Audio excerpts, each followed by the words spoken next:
দুপুরের শেষ পাতে চাটনির কিন্তু একটি বিশেষ ভূমিকা আছে, তাই আজ নিয়ে এসেছি চালতার চাটনির একটি রেসিপি। চালতার এই রেসিপিটি বানানোর জন্য প্রথমে একটি চালতাকে মাঝ বরাবর বটির সাহায্যে কেটে নিচ্ছি। চালতার চাটনির রেসিপি কিন্তু খুবই ইজি একটি রেসিপি, কিন্তু সবচেয়ে ঝকমারি হচ্ছে চালতা কাটাটা। তো দেখে নিন আমি এইভাবে চালতাটা কেটে নিচ্ছি। চালতা কিন্তু খুবই সাবধানের সাথে কাটতে হবে, কেননা এটার ভিতরটা এতটাই পিচ্ছিল যে হাতটা অনেক সময় স্লিপ কেটে যায়। সত্যি একটু অসুবিধা তো হয়ই কাটতে। তো এইভাবে দেখুন আমি এর খোসাটা ছাড়িয়ে নিচ্ছি। ভালো কিছু খাবার জন্য এটুকু কষ্ট তো করাই চলে, তাই না বলুন? এইভাবে পুরো খোসাটা ছাড়িয়ে নেবার পর এটাকে মাঝখান থেকে ছোট ছোট টুকরো করে কেটে নেব, আর ভেতরের সাদা অংশটা এইভাবে ছাড়িয়ে ফেলে দেব। দেখুন এইভাবে পুরো চালতাটায় ছোট টুকরো করে কেটে নিয়েছি।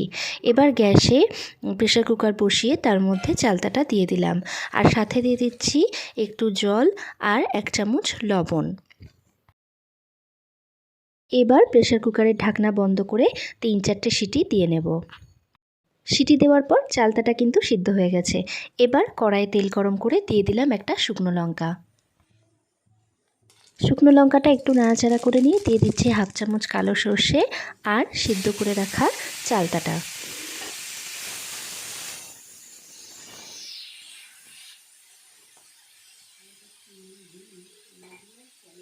চালতাটা একটু নাড়াচাড়া করে নিয়ে দিয়ে দিচ্ছি 1/2 চামচ হলুদের গুঁড়ো আর 1/2 চামচ লবণ।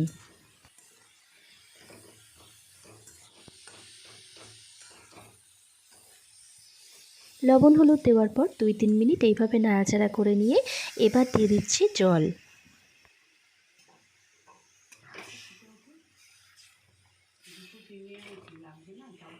জল দেবার পর ফুটে ওঠার জন্য অপেক্ষা করব। ফুটে উঠলে এবার দিয়ে দেব 1 কাপ চিনি। যারা চাটনি খেতে ভালোবাসেন তাদের এই চালতার চাটনিটা খুবই ভালো লাগবে। আমি ঘরোয়া উপকরণে খুব সাধারণভাবে এই চাটনিটা তৈরি করে দেখালাম। আপনারা বাড়িতে অবশ্যই ট্রাই করবেন আর জানাবেন কেমন লাগলো। রেডি হয়ে গেল চালতার চাটনি।